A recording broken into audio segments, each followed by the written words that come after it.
Irmãos queridos, nós estamos tratando sobre o tema consagração plena e chegamos ao 11º estudo, o 11º estudo, cujo título é Liberdade ou Escravidão. Liberdade ou escravidão? Afinal de contas, a Bíblia diz, Jesus diz que Ele dá a verdadeira liberdade, não é isso? E conhecereis a verdade vos libertará. Quando nós lemos a Epístola aos Gálatas, que Paulo escreveu, fala bastante sobre a liberdade que temos em Cristo. Mas, quando nos referimos ao Senhor, a Cristo, nós o chamamos de Senhor, e somos considerados servos. O que é um servo? E a palavra, lá do original, do grego, a palavra pode ser traduzida por escravo. E então a pergunta que fica para nós é, somos livres ou somos escravos? O crente em Cristo Jesus, ele está livre ou ele é um escravo? Liberdade ou escravidão? Bem, no estudo de hoje a ideia é entendermos de fato se somos livres ou se somos escravos, ou se somos livres e ainda assim também escravos. A ideia é compreender o significado de liberdade e submissão em Cristo. E aí nós vamos aprender que, conquanto tenhamos sido libertos por Cristo da escravidão do pecado, nós nos tornamos servos de Cristo, pertencentes a Cristo, escravos de Cristo. Precisamos valorizar a liberdade que há em Cristo e também nos submetermos somente a Deus, aproveitando da liberdade que há no Senhor. Aliás, é importante, irmãos, e vamos entender isso, há uma diferença entre liberdade e libertinagem. Tem gente que confunde e acha que estar em Cristo, ser livre em Cristo, significa poder viver de qualquer jeito. E ainda distorcem as doutrinas bíblicas dizendo, bom, já que uma vez salvo, salvo para sempre, posso viver de qualquer jeito. Bem, a Bíblia não diz que o salvo pode viver de qualquer jeito. Aliás, aquele que é verdadeiramente salvo, tem o Espírito Santo, ele não vai querer viver de qualquer jeito, ele vai temer ao Senhor. Mas o assunto de hoje é esse. Liberdade ou escravidão? Muito bem, queridos, liberdade, será que liberdade tem a ver com escravidão? Não é algo oposto? Mas quando nós pensamos em termos de liberdade em Cristo, nós podemos dizer que há uma ligação entre a liberdade e o fato de nos tornarmos servos de Cristo, que é a palavra mais bonita, servos, mas escravos então de Jesus. Vamos então juntar essas duas palavras, liberdade e escravidão, para que nós possamos contextualizá-las na doutrina do senhorio de Cristo. Quando nós nos referimos a Jesus como Senhor, é diferente de nos referirmos a uma pessoa mais velha ou uma autoridade chamando de Senhor. Nós nos referimos, chamamos as pessoas que têm determinada autoridade ou porque são mais velhas de Senhor por uma questão de educação, Mas quando nos referimos a Cristo como Senhor, nós estamos dizendo que Ele é o nosso Senhor. Na antiguidade havia escravidão e nos dias de Paulo também, nos dias de Jesus também, e os escravos chamavam os seus donos de senhores. A Bíblia diz que crente é alguém que, sendo livre, se tornou escravo de Jesus. Bem, ele não era totalmente livre. Antes de sermos alcançados pela graça do Senhor, nós éramos escravos do pecado. Fazíamos apenas o que o nosso coração desejava, escravos do pecado. Mas Jesus nos liberta. E nós passamos a nos tornar propriedade dele. Aliás, eu acho bonito quando Pedro, lá em 1 Pedro diz, vós, porém, sois raça eleita, sacerdócio real, nação santa, povo de propriedade exclusiva de Deus. Então, chamar Jesus de Senhor é muito mais do que um termo respeitoso. É reconhecer a autoridade suprema de Cristo sobre as nossas vidas. Então, Ele é meu Senhor, então eu sou o seu escravo, eu sou o seu servo. O senhorio de Jesus, como está aí no slide, está firmado no significado de pelo menos 8 palavras que sustentam a nossa posição de escravos libertos em Cristo. Então vamos olhar aqui, irmãos, vamos pensar, por exemplo, começando a falar da conversão. Antes de sermos alcançados pela graça do Senhor, nós éramos escravos do pecado. Paulo trata disso, né, nas suas epístolas, e, por exemplo, lá em 2 aos Coríntios, ele trata sobre isso. Nós não vamos ter tempo de olhar todos os textos, vamos olhar alguns, né? Lá em 2 aos Coríntios 5,18, ele diz: tudo provém de Deus, que nos reconciliou consigo mesmo, por meio de Cristo, e nos deu o ministério da reconciliação. Nós éramos escravos do pecado e por isso longe de Deus. Precisávamos sermos reconciliados. Então vejam, lá em João 12, Jesus diz: se alguém me serve, siga-me, e onde eu estou, ali estará também o meu servo. E se alguém me servir, o Pai o honrará. Percebam, irmãos, nessas palavras de Jesus, ele fala aqui de seguir, ele fala de servir, ele diz: se alguém me serve, siga-me. E se alguém me servir, o Pai o honrará. Vejam que essa conversão, como diz aí no slide, é o primeiro passo da libertação para o senhorio de Cristo sobre a nossa vida. Então nós estávamos longe de Deus, escravos do pecado, escravos de nós mesmos, escravos do diabo, escravos do mundo. E então vem a graça do Senhor e nos liberta. Paulo, escrevendo aos Colossenses, usa a expressão de que Deus nos transporta, nos tira das trevas e nos transporta para o reino do Filho, do seu amor. E isso, meus irmãos, na conversão, nós já passamos a experimentar a liberdade. Há alguns anos, eu não sei se uns 4 anos ou mais, nós tivemos um acampamento aqui na igreja, talvez não faça muito mais do que isso, e os jovens, eu acho que, André, você ainda não frequentava aqui, né? Nós fizemos um acampamento que os jovens e adolescentes, o título era livres, eu acho que escravos por opção, E hoje o reverendo Tiago Hermindo, que na época era ainda seminarista, ele trouxe as palestras. E é curioso porque o acampamento, o local onde nós acampamos, era uma fazenda que antigamente tinha escravos. Então tinha ali um local onde os escravos ficavam, até muito forte. Quando nós chegamos e fomos ver esse local, algo muito forte, algo terrível. E eles aproveitaram que aquela fazenda era um local que no passado, abrigou escravos e teve escravos, e colocaram esse tema. E eu me lembro das palestras, Tiago Hermindo abordou também Romanos e outros textos, mostrando que nós somos escravos por opção. Ser escravo de Cristo é a melhor coisa que existe, porque nós temos um Senhor que é bom, que nos ama, que quer o nosso bem. Diferente de ser escravo do mundo, do diabo, ou dos nossos próprios desejos, que por vezes nos levam a profunda tristeza e desastres. Então, a liberdade começa, essa conversão é o primeiro passo da libertação para o senhorio de Cristo sobre a nossa vida. Quem ainda não foi convertido, quem ainda não foi alcançado pela graça do Senhor, continua escravo. A pessoa pode dizer assim: não, eu não sou escravo de nada nem de ninguém. Ele pode não admitir, não enxergar, mas ele é. Porque se não somos livres em Cristo, somos escravos do diabo, somos escravos da nossa própria carne, dos nossos próprios pecados. Agora, se alguém está em Cristo, é uma nova criatura e já não é mais escravo do pecado. Tudo bem? Então, estão entendendo, meus irmãos, esse primeiro ponto, a conversão? Então, para que sejamos livres, libertos do diabo, do nosso pecado, da nossa carne nesse sentido, Não que não tenhamos mais pecado, temos ainda pecado, cometemos pecado, mas já não somos escravos do pecado, não somos mais escravos do pecado. Por isso que no processo de santificação e na igreja a gente fala: olha, vença as tentações. É possível, ninguém pode dizer assim: ah não, eu não tenho como vencer determinada tentação. Tem sim, tem sim. Ninguém pode dizer assim: eu fui obrigado a pecar, não tinha como não pecar. Tinha como você vencer aquela tentação, porque nós não somos mais escravos do pecado, ok? Há alguma dúvida até aqui, queridos? Fiquem à vontade para participar. Qualquer dúvida, tá bom? Vai lá, André, eu sei que você vai falar.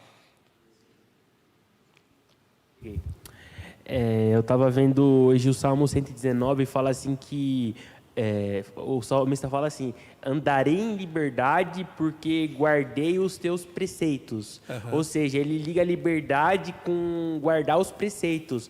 E ele liga a liberdade também da alegria de servir a Deus. Tanto que tem uma parte lá no Salmo 119 que ele fala assim: se a tua palavra não for a minha meditação, eu já teria perecido na minha angústia. Ou seja, se a palavra não fosse a alegria dele. E liga com isso daí. Perfeito. E é bom, André, você relembrar esses trechos do Salmo 119, porque dizer que não somos escravos do pecado não significa que automaticamente nós vamos vencer o pecado. Significa que Deus nos dá, inclusive, os meios de graça para vencermos o pecado, como a palavra. E o Salmo 119, que nada mais é do que uma oração, né? É o salmista falando com Deus e falando sobre a palavra de Deus. Nós vemos a respeito da importância da palavra de Deus para que não sejamos escravos do pecado, para que não fiquemos submetidos à escravidão do pecado. Tanto é que logo no início ele diz assim, a pergunta é: de que maneira poderá o jovem guardar puro o seu caminho? Observando segundo a sua palavra. Guarda no coração as tuas palavras para não pecar contra ti. Então, meus irmãos, nós não somos escravos do pecado, e o que precisamos é fazer uso dos meios de graça, inclusive a palavra do Senhor, como diz muito bem o salmista durante todo o longo Salmo 119, a respeito da excelência da palavra do Senhor. Então, tudo começa com a conversão. Eu tenho percebido gente tentando exigir liberdade ou atos de liberdade de pessoas que não foram convertidas. Então, a pessoa se casa com alguém que é incrédulo, e aí ela quer que o marido haja como alguém livre em Cristo, mas ele não foi convertido. Ou é o contrário, o marido casa com uma pessoa que não é convertida e depois quer que ela seja como alguém que está livre em Cristo, e ela não é.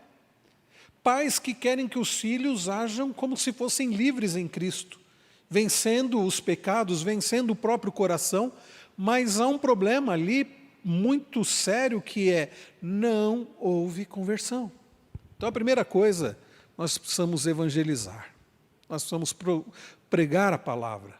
Como você vai querer que o marido seja um homem segundo o coração de Deus, que ama a esposa como Cristo amou a igreja, que santifica a esposa, se ainda ele é escravo dele mesmo, se não houve libertação? Como querer que a esposa seja sábia, edifique o lar, ou que os pais criem os filhos nos caminhos do Senhor, se ainda eles são escravos dos seus desejos, das suas paixões? Então tudo começa pela conversão. Você quer que alguém tenha verdadeira liberdade em Cristo, ela precisa ser convertida.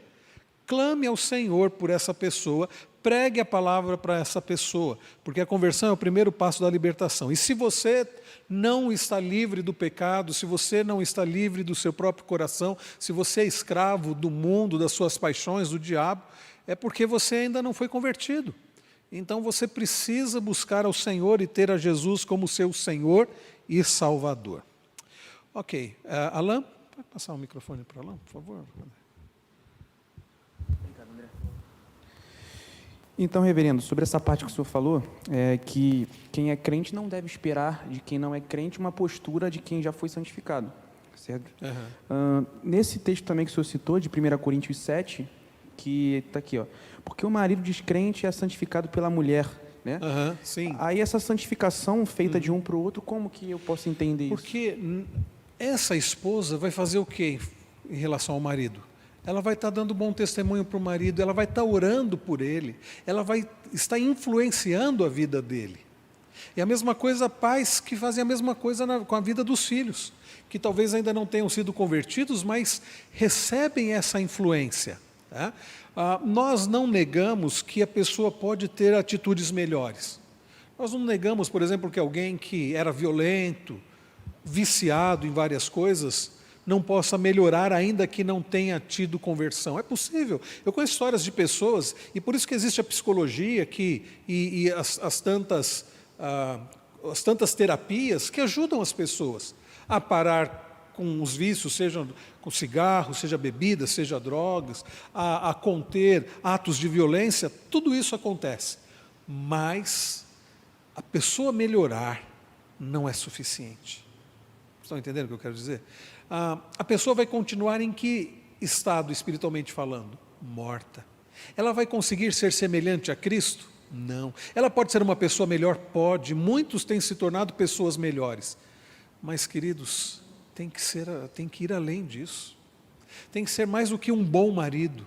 Tem que ser um marido segundo Cristo, semelhante a Cristo. Tem que ser mais do que uma boa esposa, bons pais. Tem que ser pessoas conforme Cristo, semelhantes a Cristo. Okay? Agora, que existe essa influência, existe. Por isso, né, a palavra diz, Paulo fala sobre a influência dos pais na vida dos filhos e na vida também do marido da esposa. Pedro também trata disso, né? A influência na vida do não convertido. E é por isso, meus irmãos, que Jesus diz: vós sois sal da terra e luz do mundo. O que é isso senão a igreja fazendo diferença nesse mundo caído, nesse mundo corrompido, nesse mundo quebrado? Pessoas semelhantes a Cristo influenciando abençoadoramente esse mundo quebrado. Então devemos fazer diferença. Então aqui é só uma questão de melhora, né? Mas não de salvação, né? Essa pessoa ela vai melhorar pela influência, né, do marido ou da esposa e os filhos também, mas ela não vai conseguir a salvação por isso, né? O texto não promete que o outro vai ser salvo, mas existe indicativos de que faz muita diferença o bom testemunho, que se tiver no propósito de Deus, Deus pode converter a pessoa, né?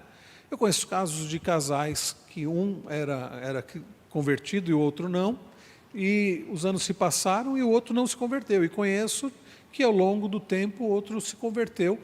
O que nós não podemos é deixar de orar, deixar de testemunhar, clamar pela misericórdia do Senhor. Eu tenho visto Deus agindo com grande misericórdia e salvando pessoas que recebem essa influência, né? Então, eu creio que esse texto não é uma promessa de conversão, mas é um incentivo para a gente dar um bom testemunho. Não simplesmente para que o outro melhore, mas visando uma conversão. Tá? Visando uma conversão. Bem, a libertação, então, a liberdade começa com a conversão. E aí nós temos depois a segunda parte, que é a convicção. A convicção. Nós precisamos estar convictos da nossa posição de escravos, precisamos estar convictos de nossa posição de escravos, mas livres em Jesus. Nós pertencemos a Cristo, mas nós não somos mais escravos do pecado, nós somos escravos de Cristo e livres em Cristo. Como escravos de Cristo e livres em Cristo? Livres em Cristo no sentido de que nós não somos mais escravos dos nossos próprios pecados, ou do diabo ou do mundo, nem mesmo, meus irmãos, escravos como que para ter que cumprir uma série de coisas para alcançar a salvação. Cristo já alcançou tudo. Mas nós também, meus irmãos, devemos ter total certeza de quem e o que realmente nós somos. Por quê? O escravo nunca discutia com seu senhor. O escravo não dizia assim: olha, não é isso que eu quero comer hoje não. Olha, não é essa jornada de trabalho que eu desejo. Não. O escravo simplesmente fazia o quê? Obedecia, executava a ordem. Agora vejam esse texto aqui de João 21:6, né? Jesus diz: lançai a rede à direita do barco e achareis. Assim fizeram e já não podiam puxar a rede, tão grande era a quantidade de peixes. Vocês percebem, meus irmãos, a convicção que eles tinham a respeito, né, de Jesus, e eles simplesmente obedeceram. E não foi uma vez só. Quando Jesus aparece para eles, uma vez eles fazem isso, e depois que Jesus ressuscita, Jesus dá a mesma ordem e eles obedecem. O que nós precisamos, queridos, é ter essa convicção de quem é o Senhor e de quem nós somos. Por que da nossa falta de obediência? É porque não entendemos quem o Senhor é e quem nós somos. Eu me lembro, por exemplo, da situação de um homem que, diante da ressurreição de Jesus, ele disse o quê? Eu só acredito se eu puder ver. Estão lembrados? Quem foi esse homem? Vocês estão lembrados quem foi? Tomé. E aí Jesus, depois de um tempo, aparece para ele. E Jesus diz: você só acredita vendo, né? Então vê e toca. E Jesus fez Tomé tocar nas marcas da crucificação no corpo ressurreto de Cristo. E Tomé, a partir dali, diz-nos o texto que ele se prostra diante do Senhor e ele faz a declaração: Senhor meu, Deus meu. Aí Tomé reconhece quem é Jesus. Jesus era muito mais do que um mestre. Jesus era o próprio Deus, o seu próprio Senhor. Por isso, convicto de quem era Cristo, ele faz aquela declaração: Senhor meu, Deus meu. E na Bíblia não diz mais que Tomé deixou de crer. Pelo contrário. Pedro até então parece que não tinha entendido de fato quem era Jesus. Negou a Jesus, mas Jesus também, depois que ressuscitou, foi tratar com ele. E aí Pedro pôde ter convicção de quem era Cristo e de quem Pedro era. Os discípulos no barco com Jesus, eles não tinham convicção de quem era Jesus. Por isso, diante da tempestade, eles acordam Jesus dizendo assim: Mestre, o Senhor não se importa que pereçamos? Eles não tinham convicção de quem era Jesus. E aí Jesus desperta, dá ordem ao mar, dá ordem ao vento, e aí eles ficam olhando um para o outro. E Jesus chama a atenção deles: por que vocês não têm convicção? Por que é que vocês não têm fé? Por que é que vocês são tão medrosos? Era falta de convicção, falta de fé, falta de saber quem era Cristo. E porque eles não sabiam de fato quem era Cristo, como eles iam ter fé em Cristo, confiança em Cristo? E aí fica um falando para o outro assim: quem é este que até o vento e o mar lhe obedecem? Faltava o que para aqueles discípulos? Convicção de quem eles eram e de quem era Jesus. Se eles soubessem quem era Jesus e quem eles eram diante de Jesus, eles nunca diriam: Mestre, o Senhor não se importa que pereçamos. Porque o que eles dizem é algo: o Senhor não se importa que vamos morrer, o Senhor não se importa com a nossa dor, com o nosso sofrimento. Falta de convicção de quem era Jesus, que leva à falta de obediência. Terceiro ponto, obediência. Vejam alguns exemplos de obediência. Por favor, meus irmãos, abram lá em Gênesis 6, 22. Eu quero ler alguns textos com vocês. Lá no comecinho da Bíblia, Gênesis 6, versículo 22, Gênesis aqui tratando a respeito de Noé, diz o verso 22, foi o que Noé fez, conforme tudo que Deus lhe havia ordenado, assim ele o fez. Deus havia dado ordens a Noé, ordens claras de como construir a arca, o que fazer, o que levar para a arca. E diz o texto que Noé não ficou questionando a Deus: mas arca para quê? Chover, o que é isso? Noé simplesmente vai e obedece. E lá em Hebreus, o autor aos Hebreus fala dos exemplos de fé. E é curioso, se você puder abrir em Hebreus 11, nós abrimos no início da Bíblia, agora vá mais lá para o final da Bíblia, Hebreus 11.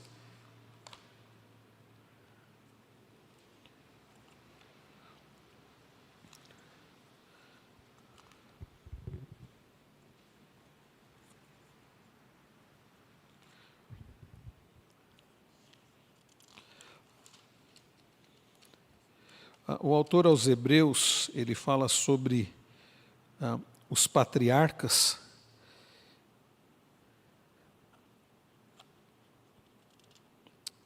Antes dele falar dos patriarcas, olha o que ele diz no verso 7. Pela fé, Noé, divinamente instruído a respeito de acontecimentos que ainda não se viam, e sendo temente a Deus, construiu uma arca para a salvação de sua família. Assim, ele condenou o mundo e se tornou herdeiro da justiça que vem da fé. Não é curioso que, e vejam que Noé falhou, Noé depois falhou, Noé, em outras palavras, não foi um homem perfeito, mas ele está aqui na chamada galeria dos heróis da fé, não porque ele tenha sido perfeito, mas porque ele creu, e porque ele creu, vejam onde eu vou chegar, ele obedeceu. A pessoa, ela pode obedecer por medo, mas o medo dela, só se for um medo infundado, mas, em geral, a pessoa tem motivos para ter o medo e para obedecer. ou por uma convicção mesmo de que um temor. Noé, ele obedeceu não simplesmente por medo, por temor a Deus, mas por crer no Senhor. Nós não obedecemos se nós não cremos. Fulano, faz isso. Será que vai ser bom mesmo? Não sei. Se eu estou na dúvida, eu não faço. Mas quando nós temos convicção de quem está falando, da autoridade de quem está falando, a gente obedece. Noé obedeceu. Noé obedeceu mesmo sem ter visto, porque o autor aos Hebreus fala de acontecimentos que ainda não se viam, e sendo temente a Deus. A nossa desobediência, por vezes, é por falta de fé, por falta de temor a Deus, por isso desobedecemos a Deus. Um outro exemplo é Abraão. Diz a Bíblia, lá em Gênesis, que Deus apareceu para ele e disse assim: Abraão, sai da sua casa, da sua parentela, vá para um lugar que eu vou te mostrar. E diz a Bíblia lá em Gênesis 12:4 que ele simplesmente obedeceu. E aqui em Hebreus 11, Abraão é citado também. Olha verso 8, pela fé Abraão, quando chamado, o que diz o texto? Obedeceu, a fim de ir para um lugar que devia receber como herança. E olha só o que o autor aos Hebreus complementa. Ele partiu sem saber para onde ia. É muito diferente de eu chegar para o Newton Júnior e para a Suzy Carol. Cada um pode ser chamado de dois nomes, né? Tem duas opções, ou Newton, ou Júnior, ou Suzy ou Carol. Eu chego para o Júnior e para a Carol e digo assim: olha, tem um lugar muito bom, uma cidade muito boa para vocês, hein? Tem toda a estrutura para vocês. É diferente de dizer assim: olha, vão para aquele lugar lá, vocês não conhecem, vocês nem sabem como é o lugar, o que tem no lugar, mas vão. Então, Deus não falou para Abraão: olha, o lugar é assim, a terra é assim. Não, Deus diz assim: sai da sua casa, da sua parentela, e vai para o lugar que ainda eu vou te mostrar. Abraão nem ao menos diz assim: mas Senhor, que lugar é esse? O senhor pode adiantar alguma coisa aí? Para que lado é? É norte, sul, leste, oeste? Como é que é a terra lá? Tem boa estrutura? Tem? Não. Diz a Bíblia que ele simplesmente obedeceu. Ele partiu sem saber para onde ele ia. Por que Abraão fez isso? Por quê? Porque ele sabia quem havia dado a ordem. Porque ele conhecia o Senhor. Porque ele temia o Senhor. Porque ele amava o Senhor. E não foi uma vez só não, porque depois de um tempo, Deus dá um filho, filho da promessa, filho que Abraão não poderia ter, humanamente falando, já era idoso, a esposa idosa, estéril, e Deus dá um filho da promessa e diz: desse filho eu vou fazer você pai de uma numerosa nação. Deus deu o filho a ele. Passou um tempo, Deus aparece para ele e diz assim: Abraão, toma teu filho Isaque, a quem você ama, e oferece em holocausto. E o que diz a Bíblia? Abraão questionou a Deus: peraí, Senhor, o Senhor deve estar enganado, porque esse é o filho da promessa. Como que o Senhor está mandando eu sacrificar aquele que o Senhor disse que através dele eu vou ser pai de uma numerosa nação?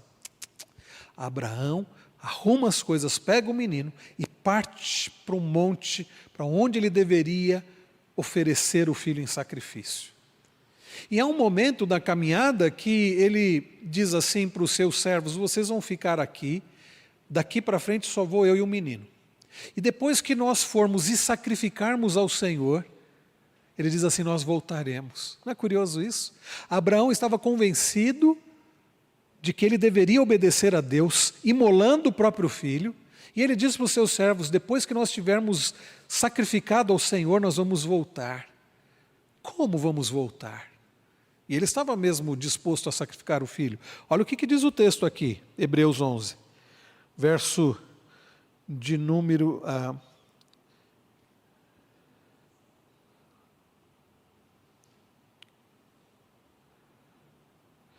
Pela fé, também a própria Sara recebeu por mãe, por isso.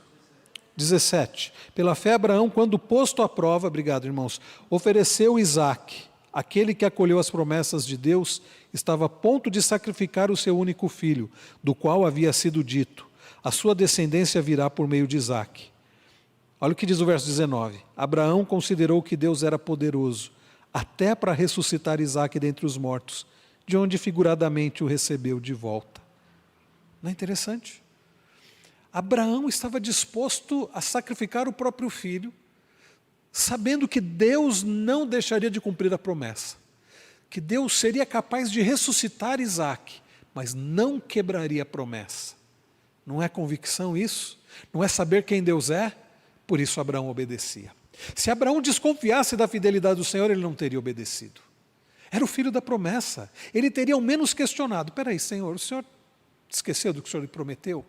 Abraão não discute com Deus porque Abraão sabia: Deus não vai quebrar a promessa.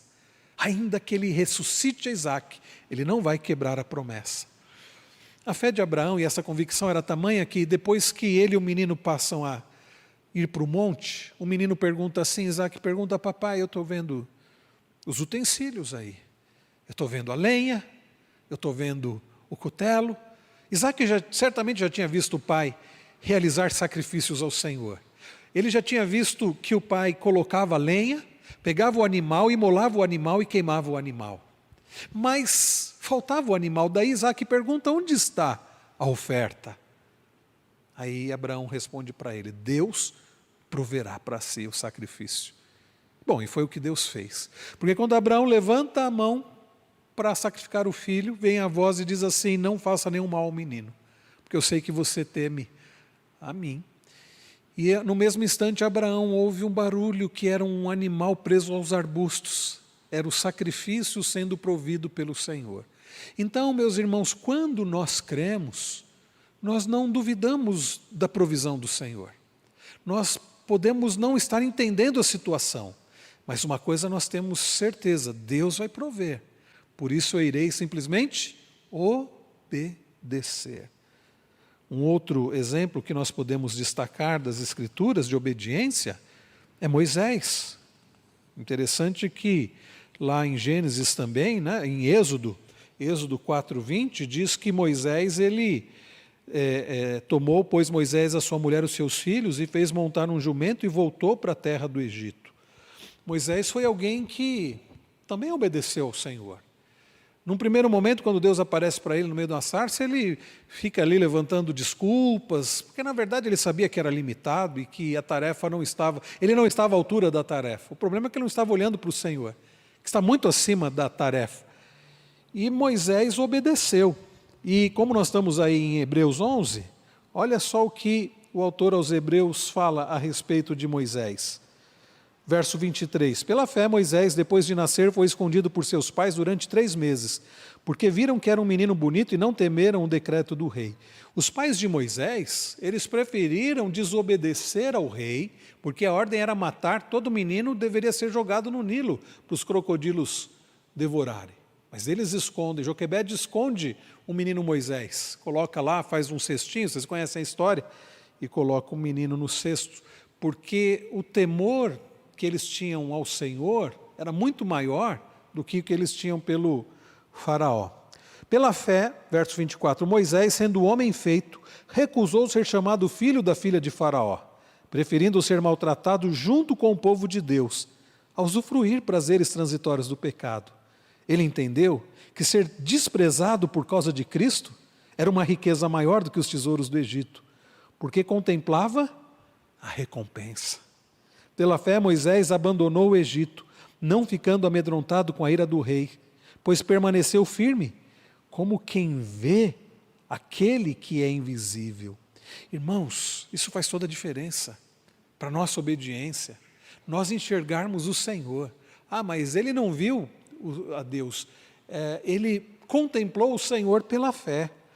E aí ele obedece uma ordem estranha. Deus diz para ele lá no Egito, na última praga, pegar um animal, mandar o povo pegar um animal, imolar um animal, pegar o sangue do animal, aspergir nos umbrais da porta, cozinhar a carne daquele animal. Era uma ordem muito estranha. E Moisés não questiona a ordem. Olha verso 28, pela fé celebrou a Páscoa e o derramamento do sangue, para que o exterminador não tocasse nos primogênitos dos israelitas. Pela fé os israelitas atravessaram o Mar Vermelho como por terra seca. Essa é uma outra passagem também que eles saem do Egito finalmente, só que Faraó vai atrás. Faraó muda de ideia e começa a perseguir Moisés e o povo de Deus. E chega um ponto que o povo para, Moisés está guiando o povo, eles param na hora da saída do Egito porque estava o mar. Eles não tinham como atravessar o mar.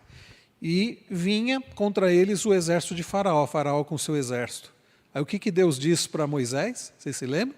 Diga ao povo que marche. Diga ao povo que marche, mas tem um mar. O que Moisés faz? Dá a ordem. Deus está mandando marchar. E o povo começa a marchar e Deus abre o mar. E é interessante que a ordem que Deus deu foi antes dele realizar o milagre. Mas Moisés obedeceu. E Moisés passou a ordem para o povo. Então, exemplos aqui, meus irmãos, de obediência. Temos mais exemplos de obediência. Davi também, né, foi um exemplo de obediência. Lá em Atos 13, 22, diz: achei Davi, filho de Jessé, homem segundo o meu coração, que fará toda a minha vontade, fará toda a minha vontade. E vejam, esses homens todos, Noé, Abraão, Moisés, Davi, nenhum deles foi perfeito. Mas qual foi a diferença? Eles creram naquele que é perfeito. Eles olharam pela fé para Cristo Messias, aquele que é perfeito, antes de Jesus ter vindo ao mundo. Eles creram naquele que é invisível e eles obedeceram, né? Poderíamos citar também um outro exemplo, agora do Novo Testamento, o apóstolo Paulo, né, que obedeceu ao Senhor. Bom, todos esses exemplos de obediência, não porque foram melhores do que nós, mas porque eles creram no Senhor e eles temeram a Deus e eles obedeceram. Muito bem, queridos, até aqui tudo bem. Nós já vimos então, conversão é o início da libertação, é o que nos liberta a conversão. Convicção, precisamos crer, e obediência. Se não houver conversão, não haverá convicção. A convicção é fruto da conversão, porque a fé é dom de Deus. E quando há convicção, quando há fé, aí há obediência. Porque nós cremos, nós podemos não ver, mas nós cremos. Então nós vamos obedecer àquele em quem nós cremos, que é o nosso Senhor. E também, meus irmãos, santidade da vida. Porque eu disse que nós somos libertos por Cristo, não somos mais escravos do pecado, mas nós temos um grande problema. O pecado ainda habita em nós. Vocês se lembram daquele cântico? Como é que é? Justificado eu fui, santificado eu sou, glorificado serei através de Cristo. Fui livre da culpa do pecado, sou livre do poder do pecado. Ou seja, eu não sou mais condenado pelo pecado porque eu fui livre da culpa. É a doutrina da justificação pela fé em Cristo. Sou livre do poder do pecado, ou seja, não sou mais escravo do pecado. E da presença do pecado livre serei. Então, quando vai acontecer de sermos livres da presença do pecado? Na glorificação. Então, agora, nós somos livres do poder do pecado. Ninguém é escravo do pecado. Mas nós ainda temos o pecado que habita em nós, por isso há uma luta da carne contra o espírito, que a Bíblia chama aqui de santificação. Então, vejam, meus irmãos, falando de santificação, qualquer que seja a nossa missão, precisamos estar em acordo e harmonia com o Senhor. Em Filipenses 2,5 está escrito: tende em vós o mesmo sentimento que houve também em Cristo Jesus. Lá em 1 Pedro 1, versos 15 e 16, Pedro relembra as palavras de Levíticos: sejam santos como eu sou santo, diz o Senhor. Então, meus irmãos, a santificação é algo para a vida do cristão. Nós precisamos levar isso a sério, a ideia da santificação. Eu quero ler uma frase aqui de Calvino, antes de passar para um outro slide. A posição de escravo do Senhor exige comunhão com Deus e também exemplo de vida. Se não vivemos o que dizemos ser, não haverá nenhum proveito no que falamos. Quer dizer, você fala algo que você não vive. Não, está errado. Você precisa viver aquilo para que você possa falar de fato. Calvino dizia o seguinte: qualquer que seja a nossa missão, é o que está aí no slide, né? Precisamos estar em acordo e em harmonia com o Senhor. Nós precisamos, meus irmãos, dar um exemplo, não apenas falar, mas sermos imitadores de Cristo. Para o cristão, A santificação não deve ser opção, é uma ordem. Sejam santos. Porque se nós queremos, irmãos, obter vitória contra a nossa carne, contra o diabo, contra o mundo, nós precisamos estar mais próximos do nosso Senhor, que é Cristo, e ser mais parecidos com Ele. Então, conversão, convicção, obediência e, em quarto lugar, santidade. Tudo isso tem a ver com uma vida de verdadeira liberdade em Cristo. A pessoa que não está crescendo em santificação, ela vai estar cada vez mais presa aos seus pecados. Daí Paulo falar que nós devemos, né, quando ele fala dos pecados que tenazmente nos assediam, né, nós precisamos nos desvencilhar desses pecados que ficam ali, né, como que sempre próximos ali em nós, e somente através da santificação. Você quer ter uma vida de vitória contra o diabo, contra o pecado, contra a sua própria carne, o seu coração? Santificação. Quinto lugar, humildade. Então, durante todo o treinamento dos apóstolos, Cristo ensinou a necessidade de sermos humildes, né? Como crianças. Não podemos nos esquecer de que a Bíblia diz que o maior é aquele que serve. E Jesus mesmo deu um exemplo de humildade, de serviço.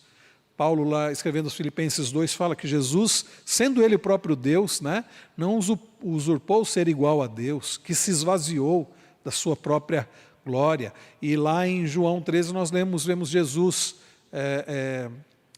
lavando os pés dos discípulos, né? Então, exemplo de humildade. Tudo bem até aqui, meus irmãos? Concluindo, dedicação. Contando a parábola do servo bom e do servo mau, Jesus concluiu com uma bem-aventurança ao servo dedicado. Olha o que Jesus diz em Mateus 24, 46. Bem-aventurado aquele servo a quem seu Senhor, quando vier, achar fazendo assim.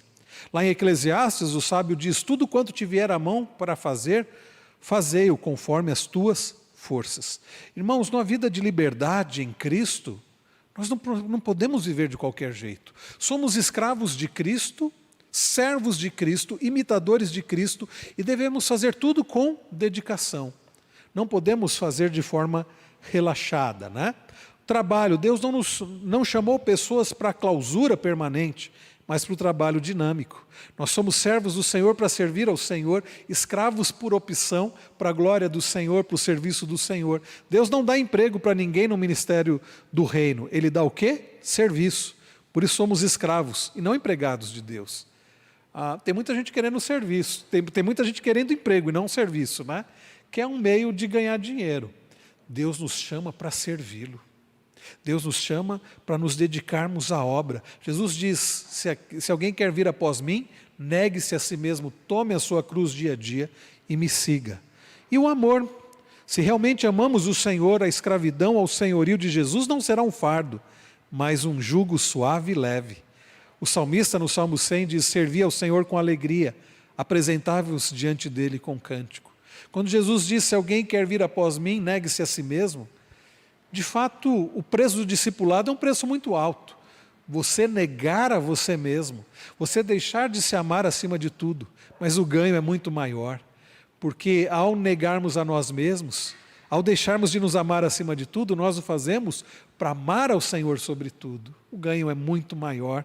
É como Jesus conta daquele sujeito que comprou um campo, aparentemente não valia nada o campo, mas havia um tesouro escondido no campo. Então Jesus é o tesouro. A conclusão, irmãos, quando nós pensamos, por exemplo, lá em Isaías 53, né, é um texto profundamente messiânico, é um texto que fala de Cristo. Ele tem tudo a ver com Jesus. Isaías descreve o propósito do servo sofredor. Ele se fez escravo. Já pararam para pensar no que Jesus fez? Domingo passado eu falava um pouco sobre isso. Às vezes a gente pensa nas implicações do sacrifício de Cristo e pensamos apenas na crucificação, mas vai além. Ele se fez servo, ele assumiu a forma humana, a natureza humana. E por quanto tempo? Bom, ele foi morto na cruz, ele ressuscitou. Lá em Atos 1:11 diz que ele subiu aos céus. Em que corpo? O corpo com as marcas da crucificação. O corpo de Cristo, ressuscitado, transformado em glória, mas o corpo, um corpo humano. E Até quando Jesus vai permanecer habitando num corpo humano como o nosso no sentido de ser humano, mas transformado em glória? Até quando? Para todo o sempre. Jesus se fez escravo, tomou sobre si as nossas enfermidades, levou as nossas dores, deixou-se ser transpassado e moído, foi oprimido e humilhado e não abriu a boca. O escravo não abre a boca, ele simplesmente faz tudo para agradar o seu Senhor. Livre no Senhor, mas escravo do Senhor. Essa deve ser a nossa posição. Jesus não somente pagou um alto preço na cruz, Jesus, para toda a eternidade, existirá num corpo humano, porque será o nosso representante por toda a eternidade. Então, meus irmãos, o nosso Senhor se fez servo, e nós devemos servi-lo de todo o nosso coração. Alguma dúvida, queridos, ou alguém quer acrescentar algo? Fiquem à vontade. O microfone está aí, André? Alguém quiser falar, temos um microfone aqui. Ninguém? Não? Deixa eu só ver aqui, não sei se no chat alguém fez alguma pergunta, parece que não. Parece que os irmãos só disseram aqui um amém, né? Bem, queridos, nós acabamos de estudar, estamos encerrando já, estamos ao final da nossa série Consagração Plena. Hoje nós vimos sobre escravidão e liberdade, liberdade e escravidão. Nós somos livres em Cristo, livres para servi-lo, livres para servi-lo como nosso Senhor, o que é uma grande bênção. Isso exige convicção, exige conversão primeiramente, convicção, obediência, exige, meus irmãos, a dedicação, amor, humildade, trabalho, tudo isso que nós vimos hoje. Nós precisamos da graça do Senhor para isso. Então nós vamos orar, pedindo ao Senhor que nos abençoe, nos fazendo cada dia mais parecidos com Cristo, nos ajudando para que nós possamos servi-lo como de fato o nosso Senhor. E não adianta querer ter a Jesus como Salvador se não temos como Senhor. Nós precisamos tê-lo como Senhor da nossa vida, como Senhor da nossa vida. Alan, você pode orar por nós, meu querido irmão? Vamos orar. Senhor, nosso Deus, nosso Pai, louvado seja o Teu santo nome, Senhor. Senhor, muito obrigado por mais um dia aqui na Tua casa, que podemos ouvir a Tua palavra, através do reverendo Luiz. Senhor, que o Senhor seja sempre, Pai, o Senhor da nossa vida, que a nossa fé seja sempre, Senhor, fortalecida pelo Senhor, que nós não sejamos, Senhor, incrédulos, que nós possamos crer que o Senhor é Deus de tudo, Senhor, e que o Senhor vai prover tudo o que é necessário para nós, Senhor. Cremos, Senhor, na Tua provisão, na Tua provisão financeira, Senhor, para nós, nossa saúde também, Senhor. Senhor, e peço para que a Tua igreja, Senhor, resista aos embates que vêm sendo feitos nela, Senhor, por essas agendas, Senhor, que tem aí mundo afora, Senhor, que nós possamos permanecer firmes, Senhor, na Tua palavra, Pai. Leva-nos, Senhor, também de volta para casa em paz e em segurança, Senhor. Em nome de Jesus que Te oramos, Senhor. Amém.